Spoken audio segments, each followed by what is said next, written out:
யோவான் 8:32. சத்தியத்தையும் அறிவீர்கள், சத்தியம் உங்களை விடுதலையாக்கும் என்றார். சத்தியத்தையும் அறிவீர்கள், சத்தியம் உங்களை விடுதலையாக்கும். ஒரு விசையாய் கண்களை மூடி ஜெபிக்கலாம். எங்களை நேசிக்கிறதான எங்கள் அன்பின் ஆண்டவரே, நீர் எங்களோடு இடைபடும்படியாக ஜெபிக்கிறோம்.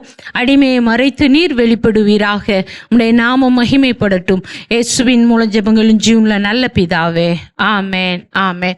இங்கே வசனம் சொல்லுகிறது, சத்தியத்தையும் அறிவீர்கள், சத்தியம் உங்களை விடுதலையாக்கும். சத்தியம்னா என்ன? கர்த்தருடைய வார்த்தை சத்தியம். அப்புறம் சத்தியங்கிறதுக்கு எதை சொல்லுவோம் நம்ம? உண்மை.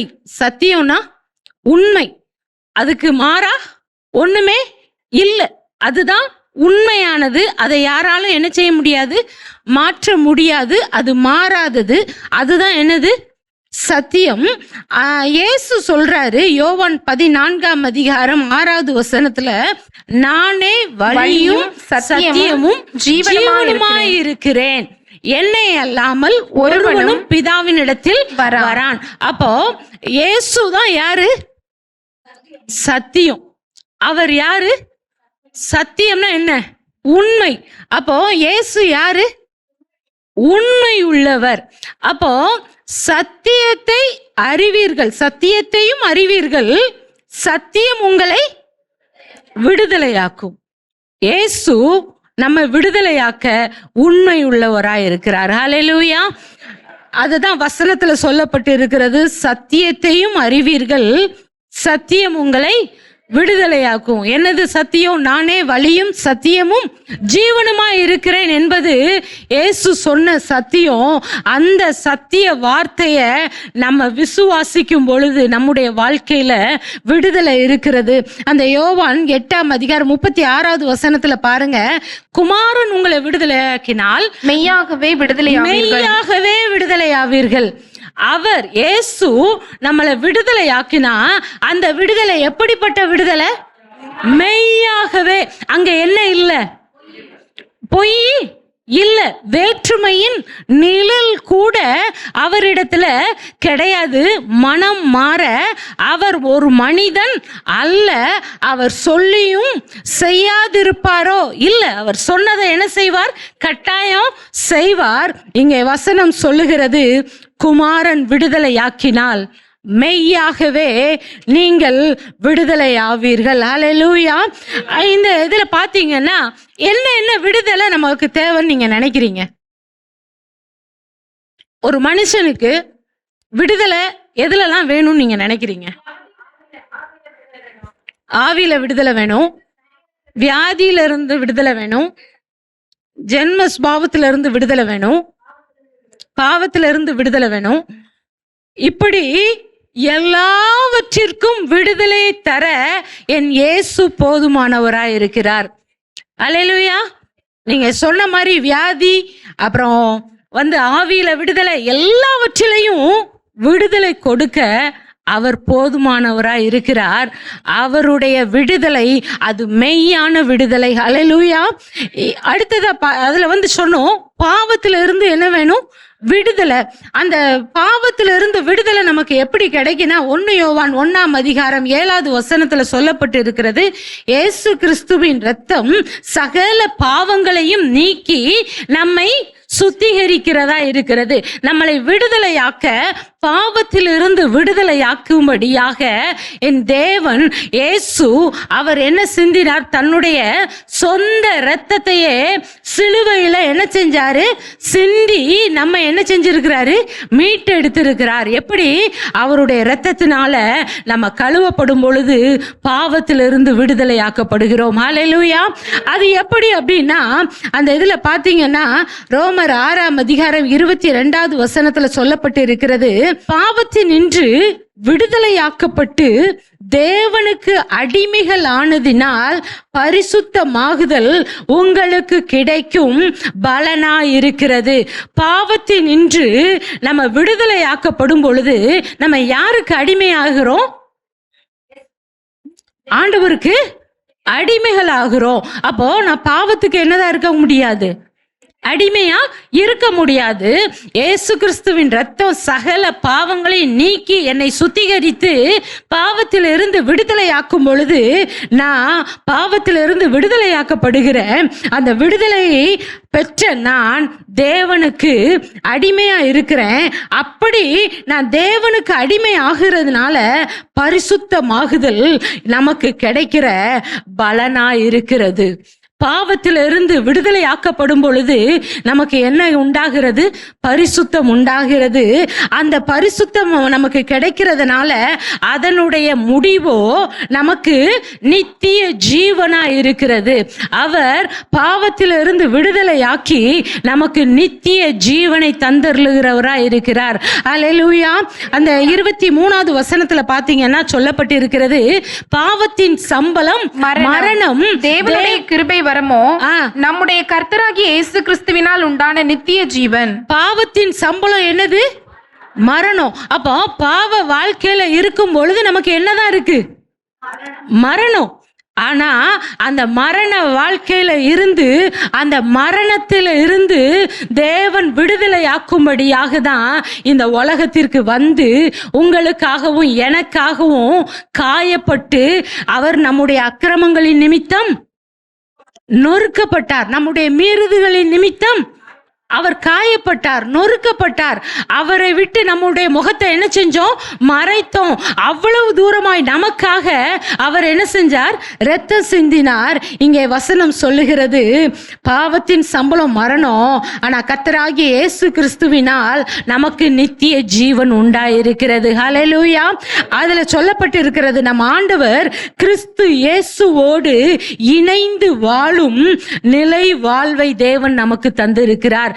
அந்த பாவத்திலிருந்து விடுதலையாக்கப்பட்ட நமக்கு நித்திய ஜீவன், அது நம்முடைய மறுமையில மட்டும் இல்ல, இப்போவும் நம்ம கர்த்தரோடு இணைந்து நடக்கக்கூடிய ஒரு வாழ்க்கையை தேவன் நமக்கு கொடுத்திருக்கிறார். அது எப்படின்னா, அவரோடு இணைந்து இயேசு கிறிஸ்துவோடு இணைந்து வாழும் வாழ்க்கை, அது இம்மையிலும் மாத்திரம் அல்ல, மறுமையிலும் நித்திய ஜீவனை நமக்கு கொடுத்திருக்கிறார். ஹல்லேலூயா. இங்க பாத்தீங்கன்னா, பாவத்திலிருந்து தேவன் நம்மளை விடுதலையாக்குகிறார் என்று நம்ம வாசித்தோம். அப்ப அந்த பாவத்திலிருந்து விடுதலையாக்கணும்னா இயேசு கிறிஸ்துவின் ரத்தம் என்ன செய்யும்? போதுமானது. அப்ப இயேசு கிறிஸ்துவின் ரத்தம் என் பாவத்தை நீக்கி சுத்திகரிக்குதுன்னு சொல்லிட்டு நான் அமைதியா இருந்தேன்னா எனக்கு எந்த பிரயோஜனமும் இல்லை. என வசனம் சொல்லுகிறது, தன்னுடைய பாவங்களை அறிக்கையிடுகிறவன் என்ன செய்வான்? இரக்கம் பெறுவான் என்று வசனம் சொல்லுகிறது. 1 யோவான் 1ஆம் அதிகாரம் 8வது வசனத்தை பாருங்க. நமக்கு பாவம் இல்லை என்று நாம் கூறினால் நம்மை நாமே வஞ்சிக்கிறவர்களா இருப்போம், சத்தியம் நமக்குள் இராது. இன்னொரு மொழிபெயர்ப்புல சொல்லப்பட்டிருக்கிறது, நமக்கு பாவம் இல்லை என்று நாம் கூறினால் நம்மை நாமே முட்டாளாக்கி கொள்வதோடு நம்மில் உண்மையும் இருக்காது. என்கிட்ட பாவம் இல்லைன்னா நான் என்ன செய்யறேன்? என்னை நானே என்ன செஞ்சிட்டு இருக்கேன்? முட்டாளாக்கிட்டு இருக்கேன். வஞ்சிக்கிறதுங்கிறத விட நம்ம யார் ஆயிடுறோம்? முட்டாள் ஆயிடுறோம். நமக்குள் என்ன இருக்காது? சத்தியம் இருக்காது. அப்போ என்னிலே பாவம் இல்லை என்று நான் சொல்வேன், ஆனால் எனக்குள்ள என்ன இல்லை? சத்தியம் இல்லை. இயேசு யாரா இருக்கிறாரு? சத்தியமா இருக்கிறார். சத்தியம் எனக்குள்ள இருக்கணும்னா நான் தேவனுடைய சமூகத்துல என்னை வஞ்சிக்க கூடாது, நான் முட்டாளா இருந்துடக்கூடாது. தேவ சமூகத்துல என்ன செய்யணும்னா 9வது வசனத்துல பாருங்க, நம்முடைய பாவங்களை நாம் அறிக்கையிட்டால் பாவங்களை நமக்கு மன்னித்து எல்லா அநியாயத்தையும் நீக்கி நம்மை சுத்திகரிப்பதற்கு அவர் உண்மையும் நீதியும் உள்ளவராய் இருக்கிறார். இன்னொரு மொழிபெயர்ப்புல, ஆனால் நம் பாவங்களை ஒத்துக்கொண்டால், இங்க அறிக்கையிட்டால் இருக்கு, அந்த இதுல என்ன சொல்லப்பட்டிருக்குன்னா ஒத்துக்கிட்டா. அந்த ஒத்துக்கொள்ற இது யாருக்குமே என்ன செய்யாது? வராது. ஒரு சின்ன பிள்ளைனாலும் ஒரு தப்பு செஞ்சிச்சுன்னா நீ செஞ்சியான்னு கேட்டா அந்த பிள்ளைக்கு என்ன செய்ய வராது? அத ஒத்துக்கொள்றதுக்கு மனமே என்ன செய்யாது? வராது. அது யாரு முதற்கொண்டு? சின்ன பிள்ளைங்க முதற்கொண்டு அந்த பாவம் என்ன செஞ்சிருது? இருக்குது. ஆனா இங்கே வசனம் சொல்லுகிறது, நாம் நம்முடைய பாவங்களை ஒத்துக்கொண்டால் தேவன் நமது பாவங்களை மன்னிப்பார். நாம் தேவனை நம்ப முடியும். என் பாவத்தை ஒத்துக்கொண்டா நான் யாரை நம்புறேன்? தேவனை நம்புகிறேன். தேவன் சரியானதையே செய்கிறார் அப்படிங்கிறத நான் என்ன செய்யறேன்? நம்புறேன். அடுத்து பாத்தீங்கன்னா, நாம் செய்த எல்லா பாவங்களிலும் இருந்து தேவன் நம்மை சுத்தமாக்குவார். எப்ப?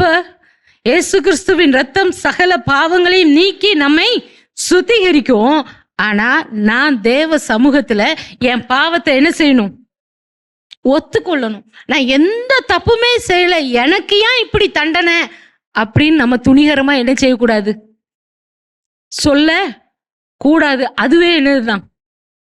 பாவம் தான். ஏன்னா என்னல பாவம் இல்லை என்று நான் சொன்னேன்னா நான் வஞ்சிக்கிறேன், நான் என்னை முட்டாளாக்கி கொள்றேன். ஆனா தேவனுடைய சமூகத்துல நம்முடைய பாவங்களை நாம் அறிக்கையிட்டால் நம்மை சுத்திகரிப்பதற்கு அவருடைய இரத்தம் போதுமானதா இருக்கிறது. பாவ வாழ்க்கையிலிருந்து விடுதலையாக்க அவர் போதுமானவராய் இருப்பார். அந்த 10வது வசனத்துல பாருங்க, நாம் பாவம் செய்யவில்லை என்போமானால் நாம் அவரை பொய்யராக்குகிறவர்களாய் இருப்போம், அவருடைய வார்த்தை நமக்குள் இராது. இங்க பாருங்க, நாம் பாவம் செய்ததில்லை, அதாவது செய்யவில்லைன்னு இங்க இருக்குது. அந்த மொழிபெயர்ப்புல நாம் பாவம் செய்ததில்லை என்று கூறினால் அதன் மூலம் தேவனை பொய்யராக்குகிறோம். யார பொய்யராக்கிட்டு இருக்கோம்? தேவனை பொய்யராக்குகிறோம். நாம் தேவனின் உண்மையான போதனையையும் ஏற்றுக்கொள்வதில்லை. என்ற பாவம் இல்லைன்னு சொன்னா நான் என்ன செஞ்சிட்டு இருக்கேன்? நான் மட்டும் பொய் சொல்றது இல்லாம யார பொய்யராக்கிட்டு இருக்கோம்? தேவனை பொய்யராக்கிக்கிட்டு அவருடைய உண்மையான போதனையை நான் என்ன செய்யல?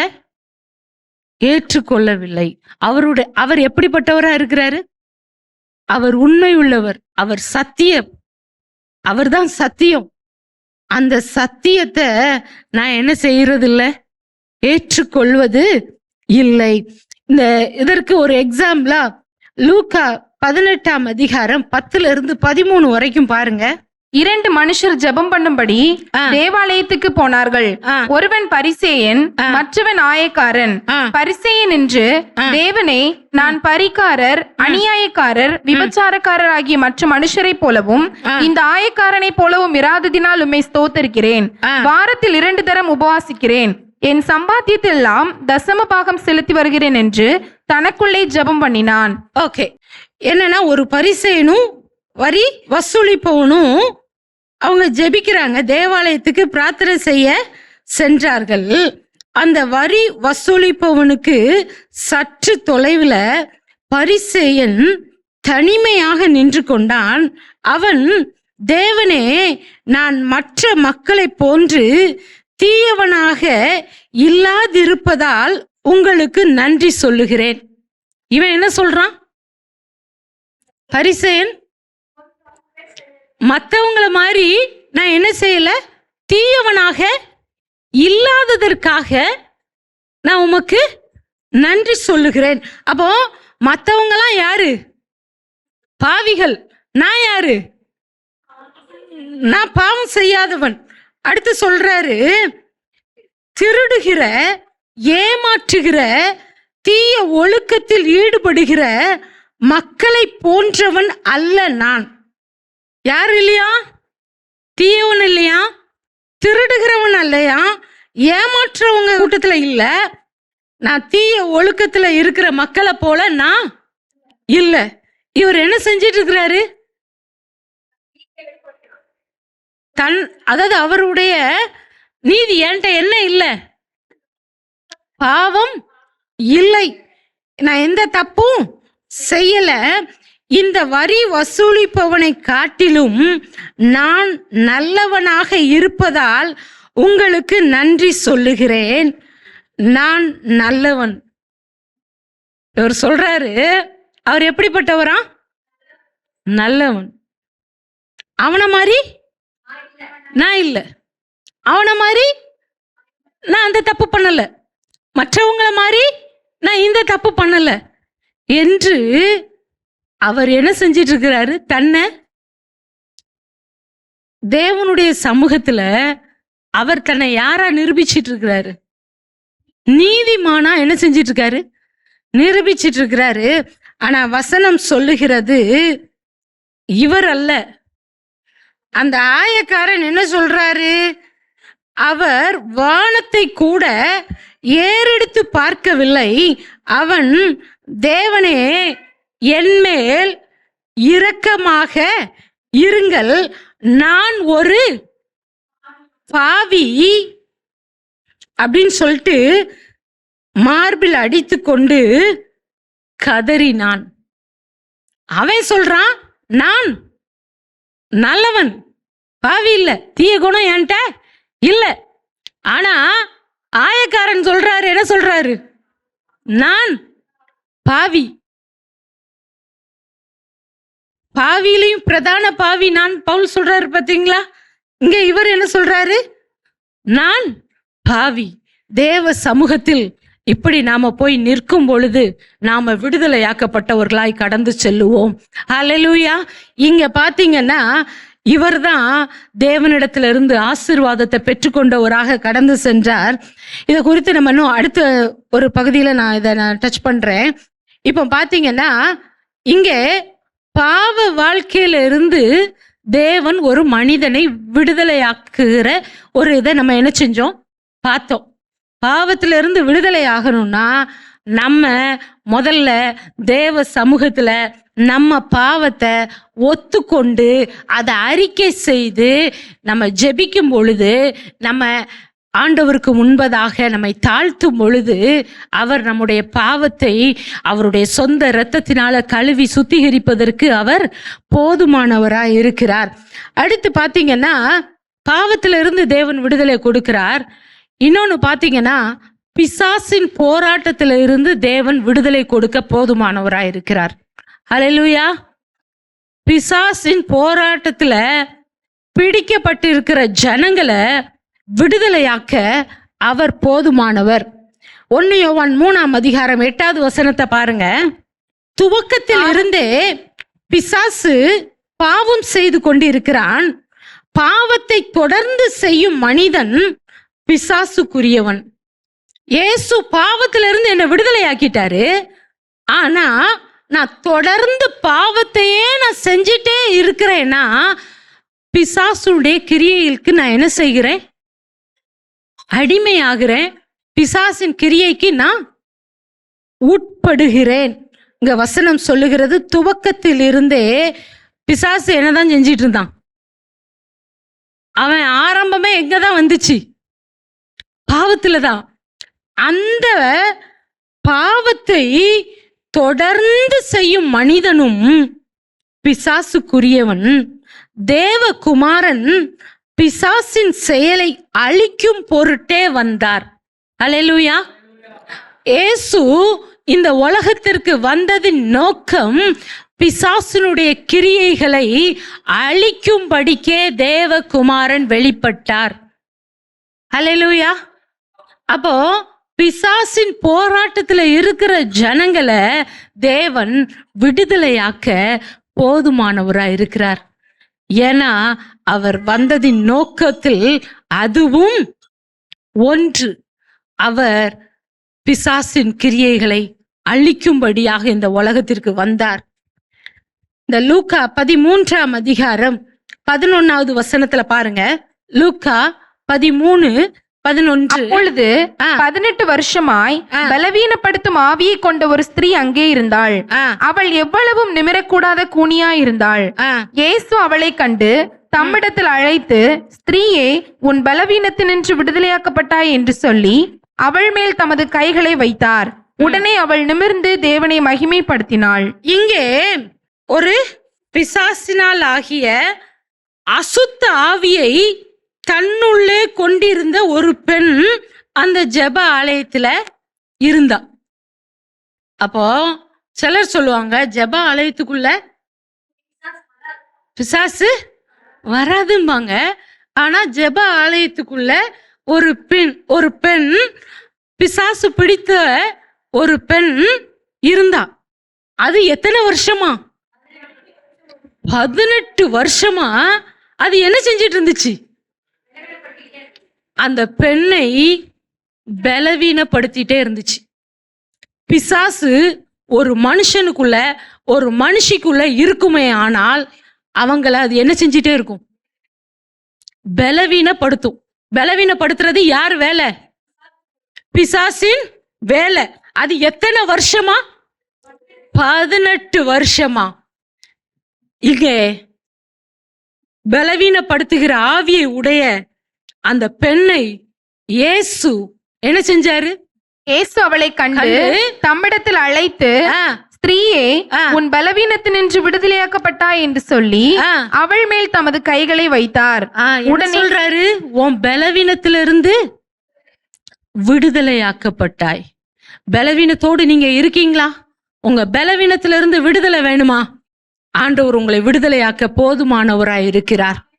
உங்க பலவீனம், நீங்க நினைக்கலாம் இது ஏதோ நம்ம சரீர பலவீனம்ட்டு, ஆனா அதுக்கு பின்னால ஒரு பிசாசனுடைய சதி ஆலோசனை, அவனுடைய கிரியை இருக்கிறது. இயேசு அதை கண்டார். யாருக்குமே தெரியாது, யாருக்குமே தெரியாது. அது என்ன செஞ்சு வச்சிருந்துச்சு? முதுகு பக்கத்தை வளைச்சி. அப்போ எலும்புல என்ன இருக்கு? பிரச்சனை, ஒரு ஊனம். இது என்னது? ஊனம். இப்படி ஒரு பலவீனம். இது யாராலும் குணமாக்க கூடாததா இருந்தது. இயேசு அந்த பலவீனத்தின் கிரியையை கண்டு அழைத்து விடுதலையாக்கினார். இயேசு நம்முடைய பலவீனத்தை காண்கிறவராய் இருக்கிறார். ஆனா பலவீனத்தை சொல்லி வீட்டுல இருக்கல. பலவீனத்தை சொல்லி வீட்டுல இருக்கல. நிறைய பேர் நம்ம பண்ற ஒரு பெரிய மிஸ்டேக் என்னன்னா, எனக்கு உடம்புக்கு முடியல, அதனால நான் எங்க போக மாட்டேன்? சர்ச்சுக்கு போகல. ஆனா நான் சொல்றேன், உங்க பலவீனத்தோட தேவ சமூகத்துக்கு வந்து பாருங்க. தேவ சமூகத்துல உங்களுக்கு விடுதலை இருக்கிறது. அல்லேலூயா. அவருடைய சமூகத்தில் விடுதலை இருக்கு. ஏன்னா அவர் உங்களையும் என்னையும் காண்கிற தெய்வமாய் இருக்கிறார். அல்லேலூயா. அவர் விடுதலையாக்குகிறவர். அவர் அந்த 18 வருஷமா பிசாசின் பிடியில் இருந்த அந்த சகோதரியை இயேசு விடுதலையாக்கினார். அந்த விடுதலையாக்கின உடனே அதுலயும் சிலருக்கு கொஞ்சம் பிரச்சனை. அப்போ ஆண்டவர் சொன்னாரு, நான் குணமாக்கிய இப்பெண் நமது யூத சகோதரி, ஆனால் சாத்தான் அவளை 18 ஆண்டுகளாக பிடித்திருந்தான். ஓய்வு நாளில் அவளது நோயினின்று அவளை விடுவிப்பது நிச்சயமாக தவறு அல்ல. அவர் சொல்றாரு, எப்பா, அவ நம்மளுடைய சகோதரி. அவ எதோட இருக்கிறா? பலவீனத்தோட இருக்கிறா. அந்த பலவீனத்திலிருந்து அவள் விடுதலையாக்கப்பட்டது மிகவும் தேவையான ஒன்று என்பதை இயேசு கண்டார். நம்ம விடுதலை ஆக வேண்டும் என்பதை இயேசு விரும்புகிறார். இயேசு விரும்புகிறார். அடுத்து பாத்தீங்கன்னா மார்க்கு 5ஆம் அதிகாரம் 2வது வசனத்திலிருந்து 5வது வசனம் வரைக்கும் வாசிப்போம். அவர் படவிலிருந்து இறங்கின உடனே அசுத்த ஆவியுள்ள ஒரு மனுஷன் பிரேத கல்லறைகளில் இருந்து அவருக்கு எதிராக வந்தான். இப்போ இதுல பாத்தீங்கன்னா அசுத்த ஆவி உள்ள ஒரு மனுஷன், அவன் எங்க இருந்தான்? பிரேத கல்லறையில இருந்தான். அசுத்த ஆவி ஒரு மனுஷனுக்குள்ள இருந்தா அவன் எங்க இருக்கான்ட்டு அவனுக்கே என்ன செய்யாது? தெரியாது. அசுத்த ஆவி அவனை ஒரு நல்ல இடத்துல கூட என்ன செய்ய மாட்டேக்கு இருக்க விடல. அது பிரேத கல்லறையில கொண்டு போய் அவனை என்ன செஞ்சிருச்சு? உட்கார வச்சுச்சு. அடுத்த வசனம், அவனுடைய குடியிருப்பு கல்லறைகளிலே இருந்தது. அது எங்கதான் இருந்துச்சு? கல்லறையில தான் இருந்துச்சு. அடுத்து பாத்தீங்கன்னா அவனை சங்கிலிகளினாலும் கட்ட ஒருவனாலும் கூடாதிருந்தது. அவன் அநேகந்தரம் விலங்குகளினாலும் சங்கிலிகளினாலும் கட்டப்பட்டிருந்தும் சங்கிலிகளை முறித்து விலங்குகளை தகர்த்து போடுவான். அவனை அடக்க ஒருவனாலும் கூடாதிருந்தது. இங்க வசனம் என்ன சொல்லுகிறது?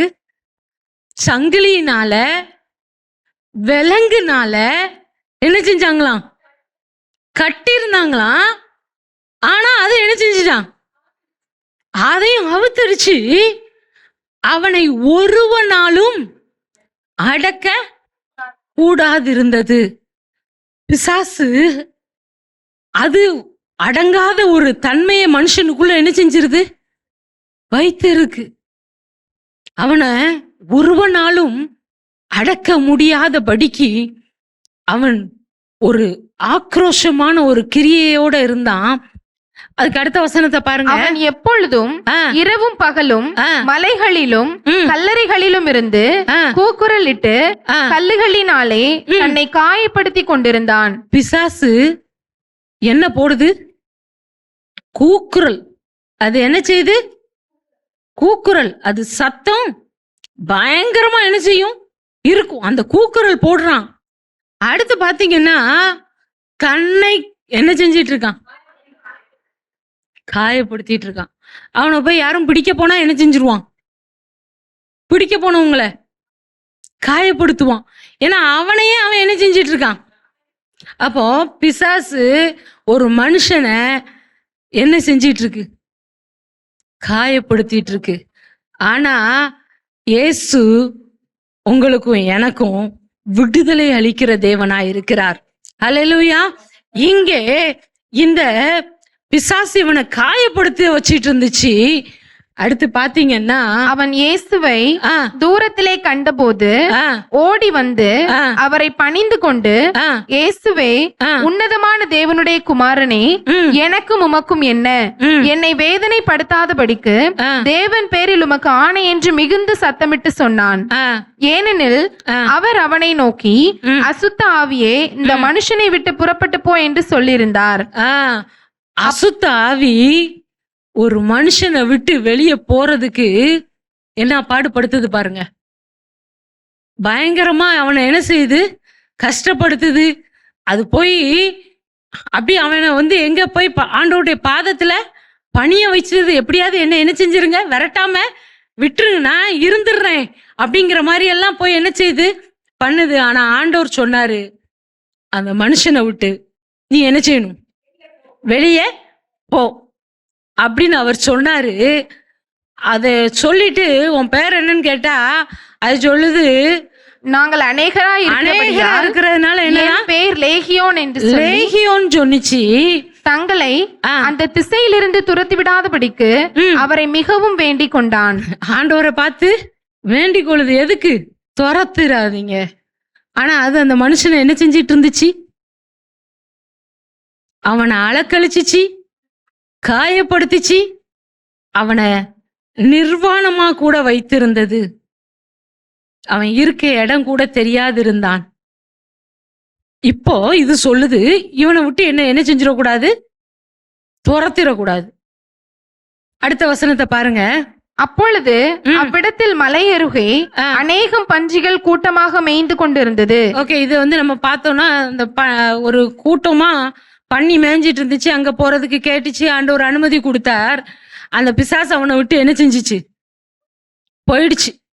அந்த போனதுக்கு அப்புறம் அந்த 15வது வசனத்தை பாருங்க. இயேசுவினிடத்தில் வந்து லேகியோனாகி பிசாசுகள் பிடித்திருந்தவன் வஸ்திரம் தரித்து உட்கார்ந்து புத்தி தெளிந்திருக்கிறதை கண்டு பயந்தார்கள். இப்போ எப்ப கூட எல்லாரும் பயப்படல. பிசாசு இருந்தப்ப கூட அவன் பாட்டு இருந்துட்டு போறாங்கிற மாதிரி இருந்துச்சு.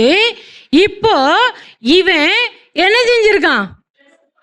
ட்ரெஸ் போட்டு உட்கார்ந்து அவனை ஒருவனாலும் அடக்க கூடாது இருந்துச்சு. சங்கிலியால கட்டினாலும் இது பண்ணிடுறான். ஜனங்கள் இப்படிதாங்க இருப்பாங்க. விடுதலை ஆகிறத என்ன செய்ய மாட்டாங்க? விரும்ப மாட்டாங்க. இங்க என்ன செய்யல? விரும்பல. அடுத்த வசனத்துல சொல்லப்பட்டு இருக்கிறது, இயேசு அவங்க கிராமத்துக்கே வரக்கூடாதுன்னு சொல்லிட்டு நீங்க இந்த கிராமத்தை விட்டு என்ன செஞ்சிருங்க? போயிருங்க. இயேசு விடுதலை ஆக்குகிறார். ஆனா அதை விரும்பாதவங்க இருக்கிறாங்க. இங்க அவன் அவன் புத்தி தெளிந்து வஸ்திரம் தரித்து உட்கார்ந்து இருக்கிறான். அடுத்த வசனத்துல பாருங்க, பிசாசுகள் பிடித்திருந்தவனுக்கும் பன்றிகளுக்கும் சம்பவித்ததை கண்டவர்களும் அவர்களுக்கு விவரமாய் சொன்னார்கள். அப்பொழுது தங்கள் எல்லைகளை விட்டு போகும்படி அவரை வேண்டிக் கொள்ள தொடங்கினார்கள். அப்படியே அவர் படவில் ஏறுகிற பொழுது பிசாசு பிடித்திருந்தவன் அவரோட கூட இருக்கும்படி தனக்கு உத்தரவு கொடுக்க அவரை வேண்டிக் கொண்டான். இதுல பாருங்க, அவனுடைய இருதயத்தை பாருங்க, எனக்கு அது ரொம்ப பிடிச்சிருந்துச்சு. நிறைய பேர் விடுதலையாக்கப்பட்டா அப்படியே என்ன செஞ்சிருவாங்க, போயிருவாங்க. ஆனா இவன் என்ன செய்யறான், இயேசு எனக்கு என்னத்தை கொடுத்திருக்கிறாரு, விடுதலையை கொடுத்திருக்கிறார். அவரோட கூட இருக்கும்படி எனக்கு என்ன வேணும், உத்தரவு வேணும் அப்படின்னு சொல்லி அவரை வேண்டிக் கொண்டான். ஆண்டவர் சொல்றாரு, இயேசு அவனுக்கு உத்தரவு கொடாமல், நீ உன் இனத்தாரிடத்தில் உன் வீட்டிற்கு போய் கர்த்தர் உனக்கு இறங்கி உனக்கு செய்தவைகளை எல்லாம் அவர்களுக்கு அறிவி என்று சொன்னார். ஆண்டவர் சொல்றாரு, கர்த்தர் உனக்கு செய்த இந்த விடுதலைய நீ போய் என்ன செய், சொல்லு. ஏன்னா நான் உள்ள வர்றதுக்கு எனக்கு அனுமதி இல்லை. ஆனா நீ போய் உன் வீட்டாருக்கு சொல்லு, உன் கிராமத்துக்கு சொல்லு, எல்லாருக்குமே சொல்லு அப்படின்னு சொல்றாரு. அந்தபடி அவன் போய் இயேசு தனக்கு செய்தவைகளை எல்லாம் தெக்கப்போலி என்னும் நாட்டில் பிரசித்தம் பண்ண தொடங்கினான். எல்லாரும் ஆச்சரியப்பட்டார்கள். இங்க எல்லாரும் ஆச்சரியப்பட்டார்கள் என்று வசனம் சொல்லுகிறது. கர்த்தர் உங்களுக்கு செய்த காரியத்தை கண்டு ஆச்சரியப்படும்படியாக தேவன் உங்களையும் என்னையும் விடுதலையாக்க அவர் போதுமானவராயிருக்கிறார். அல்லேலூயா. பிசாசு காயப்படுத்துவான், அவன் அவமானப்படுத்துவான், அவன் மனுஷரோட கூட இருக்க விடாதபடிக்கு தனிமைப்படுத்தி வச்சிருந்தான். ஆனா என் தேவன், என் இயேசு அவனை குணமாக்கி எல்லாரோடும் உட்கார்ந்து இருக்கும்படி செய்து வீட்டாருக்கும் கிராமத்தாருக்கும் கர்த்தரை அறிவிக்கும்படியாக அவனுடைய வாழ்க்கையை மாற்றினார். அதான் அவர் பிசாசை ஜெயித்தார் என்று நம்ம சொல்றோம். அடுத்து பாத்தீங்கன்னா அந்த மத்தேயு 12:28 சொல்றாரு, நான் தேவனுடைய ஆவியினாலே என்னத்தை செய்றேன், பிசாசுகளை துரத்துகிறேன். தேவனுடைய ராஜ்யம் உங்களிடத்தில் வந்திருக்கிறதே. பிசாச நான் துரத்துறேன், அங்க என்ன வருகிறது, தேவனுடைய ராஜ்யம் வருகிறது. பிசாசுகளை துரத்தும் பொழுது அவர் தேவனுடைய ஆவியினாலே துரத்தினார். அதான் நம்ம பாடணும், பரம எருசலேமே பரலோகம் விட்டிறங்குதே. ஏன்னா அவரை துதிக்கிற வேளையில அந்த பரலோகத்துல செய்யப்படுகிற ஆராதனைக்கு ஒப்பாக நாம் அங்க என்ன செஞ்சிட்டு இருக்கோம், ஆராதிச்சிட்டு இருக்கோம். அந்த மகிமை, அதனுடைய நிழலாட்டத்தை நாம் அங்க என்ன செஞ்சிட்டு இருக்கோம், அனுபவிச்சிட்டு இருக்கிறோம். அப்படி தேவனுடைய ராஜ்யம் நமக்குள்ள கடந்து வந்திருக்கிறது. ஹல்லேலூயா. பிசாசு வெளியேறிச்சுன்னா அவங்களுக்குள்ள தேவனுடைய ராஜ்யம் கடந்து வருகிறது. ஹல்லேலூயா. நமக்குள்ள தேவனுடைய ராஜ்யம் கடந்து வந்திருக்கிறது. இங்க பாத்தீங்கன்னா 2 கொரிந்தியர் 3:17 கர்த்தரே ஆவியானவர், கர்த்தருடைய ஆவி எங்கேயோ அங்கே விடுதலையும் உண்டு. இயேசு சொல்றாரு, நான் எந்த ஆவியினால பிசாசை துரத்துறேன். ஒரு சிலர் சொல்றாங்க, இவர் என்னத்தினால பிசாசை துரத்துனாரு, பெயல்செபூனால என்ன செய்யறாரு, பிசாசை துரத்துறாரு, பிசாசு கூட்டத்தின் தலைவன் சொல்லி சொன்னாங்க. அதுக்குதான் ஆண்டவர் சொன்னாரு, எப்பா ஒரு ராஜ்யம் தனக்குத்தானே எதிராக என்ன செய்ய முடியாது, நிற்க முடியாது.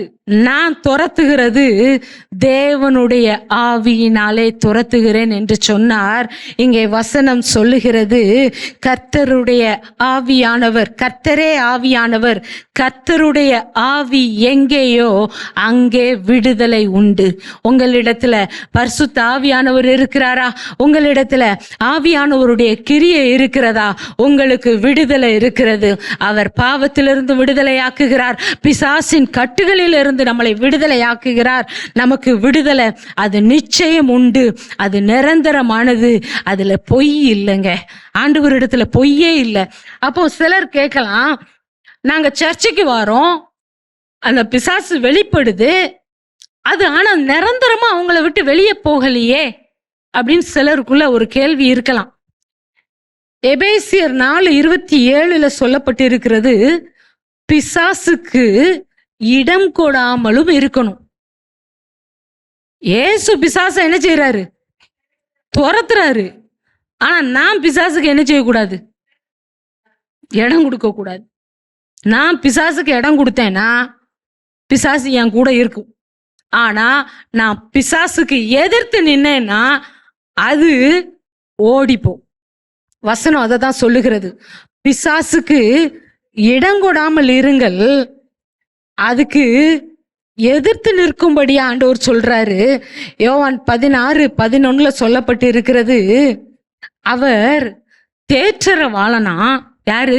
பரிசுத்த ஆவியானவர். பரிசுத்த ஆவியானவர் தேற்றரவாளன்.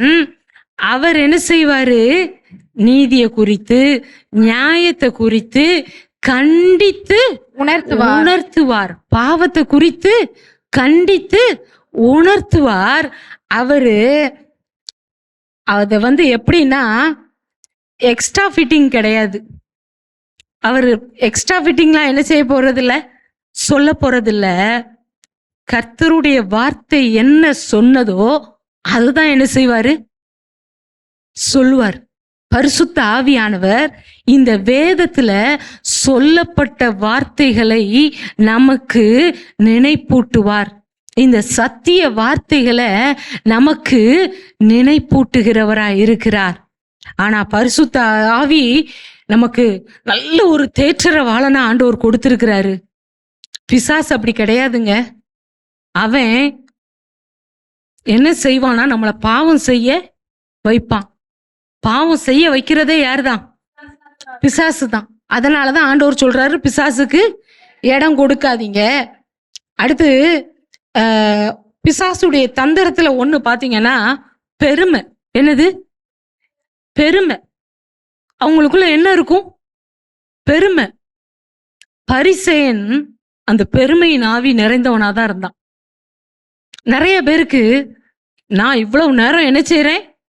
ஜெபிக்கிறேன், நான் இவ்வளவு ஆண்டவருக்குன்னு கொடுக்கிறேன், நான் இவ்வளவு ஊழியம் செய்கிறேன் என்று தன்னைத்தானே பெருமையாக எண்ணிக்கொள்ளுகிற சூழல் உண்டு. ஆனா வசனம் சொல்லுகிறது, பெருமை உள்ளவனுக்கு கர்த்தர் எதிர்த்து நிற்கிறார். சார்லஸ் ஸ்பர்ஜன் அப்படிங்கிற ஒரு ஊழியக்காரர் செய்தி கொடுத்துட்டு கீழே இறங்கவும் ஒரு பெண் செய்தி ரொம்ப அற்புதம் என்று சொன்னாங்க. சொன்ன உடனே ஆமாம் மேடம் அவர் சொன்னாரு. சொன்ன உடனே பிசாசு அவர் காதுல அநேக பெருமைப்படக்கூடிய வார்த்தைகளை என்ன செய்ய ஆரம்பித்தான்? சொல்ல ஆரம்பித்தான். ஸ்பர்ஜன் அது பிசாசின் தந்திரம் என்று அறிந்து கொண்டு அதை கட்டி ஜெயம் எடுத்தார். அவர் ஜெயம் எடுத்தார். ஆனா பரிசேயன் பாத்தீங்கன்னா, நான் இதுல கரெக்டா இருக்கேன், இதுல கரெக்டா இருக்கேன், நான் ஒழுங்கா இருக்கிறேன், நான் இவ்வளவு நேரம் இதை கொடுக்கிறேன் கர்த்தருக்கென்று. கர்த்தருடைய காரியத்துலதான் அவன் இதுல காட்டுறான். பெருமையை என்ன செஞ்சிட்டு இருக்கிறான்? காட்டி கொண்டு இருக்கிறான். ஆனா பெருமை அது பிசாசுக்கு நாம கொடுக்கக்கூடிய இடம். அந்த பெருமை நமக்கு தேவையில்லை. அடுத்து பிசாசுடையக்கு நம்ம கொடுக்கக்கூடிய இடத்துல பாத்தீங்கன்னா குற்றப்படுத்துதல். பிசாசு ஒருத்தங்களை என்ன செஞ்சுட்டே இருப்பான்? குற்றப்படுத்திட்டே இருப்பான். அவனுக்கு வேலை அதுதான். மற்றவங்களை குற்றம் சாட்டுகிறது அவனுடைய வேலை. கெட்ட வார்த்தை, கெட்ட வார்த்தை சரளமா பேசுறீங்களா? நீங்க கெட்ட வார்த்தை பேசும் பொழுது பிசாசுக்கு நீங்க இடம் கொடுக்கீங்க. ஏன்னா வசனம் சொல்லுகிறது, கெட்ட வார்த்தை ஒன்றும் உங்க வாயிலிருந்து புறப்படாது இருக்கும். வசனம் சொல்லுகிறது. அப்போ நம்ம கெட்ட வார்த்தை பேசலாமா? நம்ம கெட்ட வார்த்தை பேசணும்னா பிசாசுக்கு நம்ம இடம் கொடுக்கிறவர்களா இருப்போம். பொய் வாயை திறந்தாலே என்னதுதான்? பொய். அதுதான் ஒரு பாஸ்டர் பேசும்போது இந்த இதை சொன்னாங்க. பிசாசு தான் சொந்தத்துல இருந்து என்ன செய்வானா, எடுத்து பேசுவான். அப்போ அவன் பொய்யனும் பொய்க்கு பிதாவுமா இருக்கான். யாரு? பிசாசு. அப்ப நான் பொய் பேசிட்டு இருந்தா நான் யாருடைய ஆளா இருக்க முடியும்? அதுக்கு தான் நான் இடம் கொடுத்துட்டு இருப்பேன். ஒவ்வொருத்தரும் பிறனோட என்ன பேசணும்? உண்மையே பேசணும்ட்டு வசனம் சொல்லுகிறது. கூடுமான வரை எல்லாரிடத்திலையும் உண்மையை பேசுவோம். பிசாசின் தந்திரங்களுக்கு நாம் எதிர்த்து நிற்போம். இங்க பாத்தீங்கன்னா அதான் யாக்கோபு 4:7 சொல்லப்பட்டிருக்கிறது. தேவனுக்கு கீழ்ப்படிந்து பிசாசுக்கு எதிர்த்து நில்லுங்கள். பிசாசை கண்டு பயப்படாதீங்க. நிறைய பேருக்கு பிசாசை கண்டா என்ன இருக்கு? பயம். அவனுக்கு பயப்படாதீங்க. அவனுக்கு என்ன செய்யணும்? எதிர்த்து நிற்கணும். வசனம் சொல்லுகிறது தேவனுக்கு தான் என்ன செய்யணும்? பயப்படணும், அவருக்கு கீழ்ப்படியணும். சிலர் இந்த பிசாசு சொன்னதுக்கெல்லாம் கீழ்ப்படிவாங்க. அந்த பிசாசு சொல்லும், எனக்கு இதை வாங்கித்தான் நான் போயிடுவேங்கும். உடனே இவங்களும் அதை நம்பி அதை போய் என்ன செய்வாங்க? வாங்கிட்டு கொடுப்பாங்க. இன்னொன்னு தெரியுமா? கொடுக்கிறவனை கண்டா அது கொணட்டி கொணட்டி என்ன செஞ்சிட்டு இருக்கோம்? ஆடும். அது ஒன்று நீங்க கொடுத்த உடனே என்ன செய்யாது? போகாது. உங்களை ஏமாத்தும். போன மாதிரி ஏமாத்தும். ஆனா யார்கிட்ட தான் இருக்கும்? உங்ககிட்ட தான் இருக்கும். அது உங்க ஜீவனை தான் கேட்கறதுக்கு வந்திருக்கு. உங்க ஜீவனை அழிக்கும்படி தான் பிசாசு வந்திருக்கு. நான் சொல்றேன், யோவான்ல சொல்லப்பட்டு இருக்கிறது, திருடன் திருடவும் கொல்லவும் அழிக்கவுமே வருகிறானே அன்றி வேறொன்றுக்கும் அவன் வரான். அப்ப பிசாசு உங்ககிட்ட வந்திருக்கதே எதுக்கு வந்திருக்கு? உங்க ஜீவனை அழிக்கிறதற்கு, உங்க சரீரத்தை காயப்படுத்துறதுக்கு, உங்களை பலவீனப்படுத்துறதுக்கு. அதனுடைய நோக்கமே அதுதான். அதை விட்டுட்டு நீங்க வேற எதையாவது கொடுத்தா அது போமா? போகாது, போகாது. ஆனா இயேசு நமக்கு ஜீவன் அளிக்கவும் இந்த ஜீவன் பரிபூர்ணப்படவும் வந்தார் என்று வேதம் சொல்லுகிறது. அப்போ அந்த பரிபூர்ண ஜீவன் அளிக்கிற தேவனுக்கு நாம என்ன செய்யணும்? கீழ்ப்படியணும். பிசாசுக்கு என்ன செய்யக்கூடாது? பயப்படவும் கூடாது, கீழ்ப்படியவும் கூடாது. பிசாசு கேக்குன்னு தயவு செய்து யாருமே எதுவுமே வாங்கி கொடுக்காதீங்க. அது உங்களை விட்டு ஒரு நாளும் என்ன செய்யாது? போகாது. இவன் நமக்கு சரியான ஆளு, இவ சரியான ஆளு, நம்ம கேட்கதெல்லாம் இவ என்ன செஞ்சிட்டு இருப்பா? வாங்கி கொடுப்பான்ட்டு சந்தோஷமா உங்க கூட உட்கார்ந்துட்டு இருக்கும். ஆனா தேவனுடைய நாமத்தை சொன்னீங்கன்னா உங்களை விட்டு அவன் ஓடி போவான். பிசாசுக்கு எதிர்த்து நிற்பது எப்படி? இயேசுவின் நாமத்தை நீங்க சொல்லும் போது எல்லா முழங்கால்களும் அவருக்கு முன்பதாக முடங்கும், நாவு யாவும் அறிக்கை பண்ணும், வானத்திலும் பூமியிலும் அவருடைய நாமமே அல்லாமல் வேறொரு நாமம் நமக்கு கட்டளையிடப்படவில்லை. அந்த இதை சொல்லும்போது பார்த்தீங்கன்னா இன்னொரு வசனம் எனக்கு ஞாபகத்துக்கு வருகிறது. இயேசு அந்த 12 சீஷர்களையும் அழைத்து சொல்றாரு, என் நாமத்தினால நீங்க என்ன செய்வீங்க? பிசாசுகளை துரத்துவீங்கன்னு ஆண்டவர் சொல்றாரு. அடுத்து என் நாமத்தை விசுவாசிக்கிறவர்களால் நடக்கும் அடையாளங்கள் ஆவன. ஆண்டவருடைய நாமத்தை நீங்க விசுவாசிக்கீங்களா? விசுவாசிக்கிற உங்களால பிசாசை துரத்த முடியும். இயேசுவின் நாமத்தினால நீங்க பிசாசுக்கு எதிர்த்து நில்லுங்கள். அப்பொழுது அவன் உங்களை விட்டு, உங்க குடும்பத்தை விட்டு ஓடி போவான். ஆனா அவனுக்கு இடம் கொடாதீங்க, அவனுக்கு இடம் கொடாதீர்கள். பிசாசுக்கு எதிர்த்து நில்லுங்கள். ஆனா இயேசுவுக்கு இடம் கொடுங்க. அவர் உங்களுக்கு ஜீவனை பரிபூர்ணப்படுத்துகிறவர், உங்க பலவீனத்திலிருந்து உங்களை விடுதலையாக்குகிறவர். நம்ம குடும்பத்தை பாவத்தின் கட்டிலிருந்து, சாபத்தின் கட்டிலிருந்து விடுதலையாக்குகிறவர், வியாதியிலிருந்து விடுதலையாக்குகிறவர். வசனம் சொல்லுகிறது, அவருடைய தழும்புகளால் குணமாகிறோம். இயேசுவின் தழும்புகளால் நாம் குணமாகிறோம். அப்போ அவருடைய தழும்புகள்னால நமக்கு விடுதலை இருக்கிறது. அவருடைய இரத்தத்தினால நமக்கு பாவ மன்னிப்பு இருக்கிறது. அவருடைய இரத்தத்தினால நமக்கு பிசாசின் போராட்டத்திலிருந்து விடுதலை இருக்கிறது. இயேசு கிறிஸ்துவின் இரத்தத்தின் மீட்பினால, அவருடைய தழும்புகளினால வியாதியில் இருந்து நாம குணமாகிறோம். அதான் யாக்கோபுல சொல்லப்பட்டிருக்கிறது, உங்களில் ஒருவன் வியாதிப்பட்டா சபையின் மூப்பரை வரவழைச்சு என்ன செய்யணும்? எண்ணெய் பூசி ஜெபிக்கணும். அப்படி ஜெபிக்கும் பொழுது அவங்க என்ன செய்வாங்க? வியாதியில இருந்து விடுதலை ஆவார்கள் என்று வசனம் சொல்லுகிறது. இயேசு பாவத்திலிருந்து, பிசாசிலிருந்து, பலவீனத்திலிருந்து, வியாதியிலிருந்து விடுதலையாக்க அவர் போதுமானவராய் இருக்கிறார். ஹல்லேலூயா. இங்கே அடுத்து பார்த்தீங்கன்னா, சிலருக்கு பயம், எதுக்கெடுத்தாலும் பயம். ஆனா ஆண்டவர் சொல்றாரு, உங்க இருதயம் கலங்காமலும் பயப்படாமலும் இருப்பதாக. இயேசு சொல்றாரு, உங்க இருதயம் ஏன் கலங்கணும்? ஏன் கலங்குறீங்க? வசனம் சொல்லுகிறது, கர்த்தர் மேல் உன் பாரத்தை வைத்து விடு, அவர் உன்னை ஆதரிப்பார், அவர் ஒரு பிரச்சனையை தீர்ப்பாரு. நீயா மகனே கலங்குற? நீயா மகளே கலங்குகிற?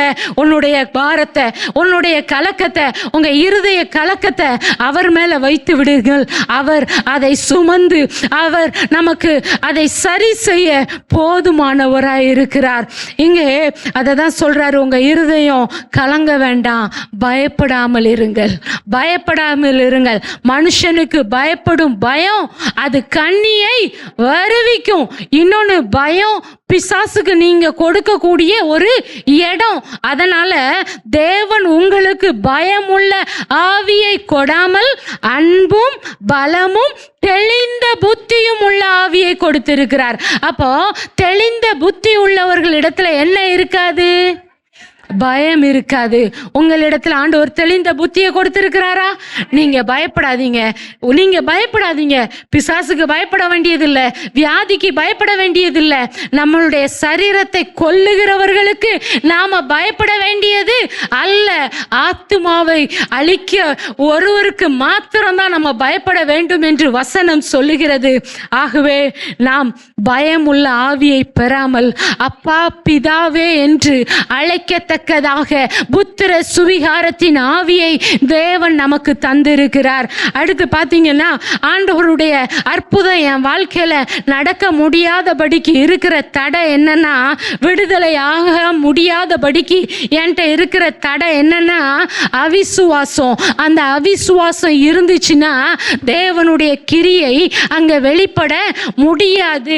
இந்த மத்தேயு 13ஆம் அதிகாரம் 58வது வசனத்துல சொல்லப்பட்டு இருக்கிறது, அவங்க அவிசுவாசத்தின் நிமித்தம் அவர் அங்கே அநேக அற்புதங்களை செய்யவில்லை. அப்போ அவிசுவாசம் தேவனுடைய அற்புதத்தை என் வாழ்க்கையில நடைபெற விடாது, என்னை விடுதலையாக விடாது. எனக்குள்ள என்ன இருக்கக்கூடாது?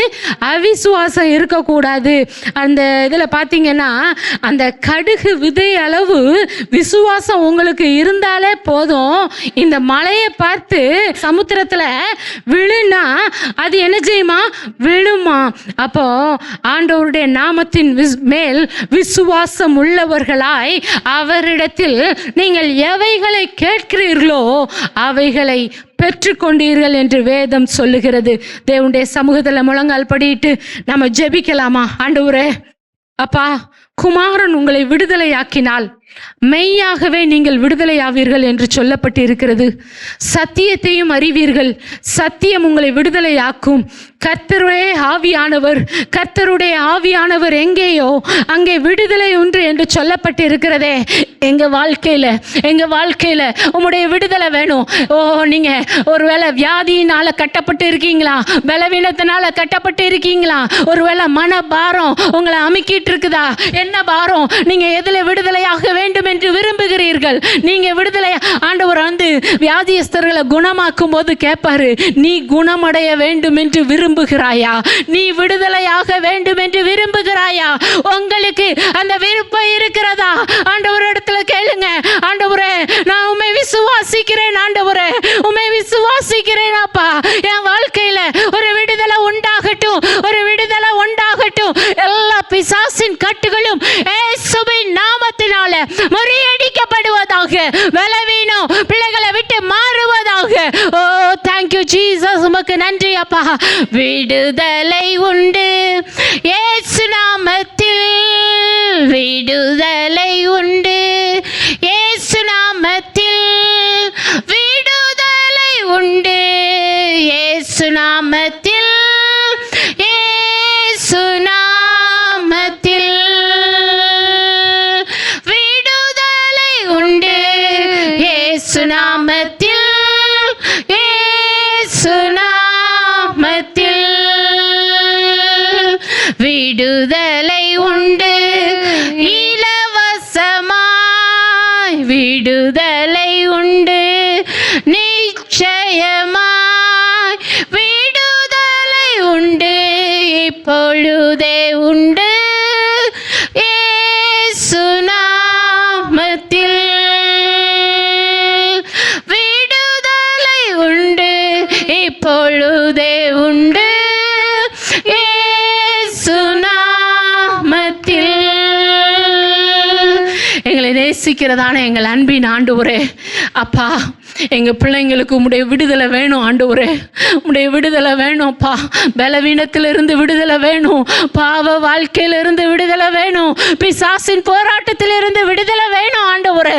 அப்பா, உம்முடைய விடுதலை ஆண்டவரே, குமாரன் உங்களை விடுதலையாக்கினால் மெய்யாகவே விடுதலையாவீர்கள் என்று சொல்லப்பட்டிருக்கிறதே. அப்படிப்பட்ட மெய்யான விடுதலையை ஒவ்வொருவரும் பெற்றுக்கொள்ளத்தக்கதாக தேவ கிரியை ஒவ்வொருவருடைய வாழ்க்கையிலையும் வெளிப்படட்டும் ஆண்டவரே. பிள்ளைங்களை விடுதலை ஆக்குவீராக ஆண்டவரே.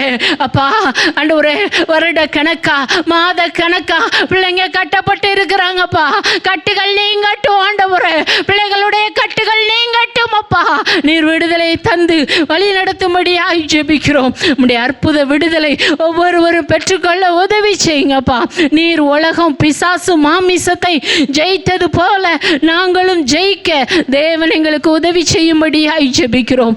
ஆசீர்வதித்து வழி நடத்தும். துதிகன மகிமையெல்லாம் உமக்கு செலுத்துகிறோம். மீட்பர் இயேசுவின் மூல ஜெபங்களும் ஜீவனுள்ள நல்ல பிதாவே. ஆமென், ஆமென்.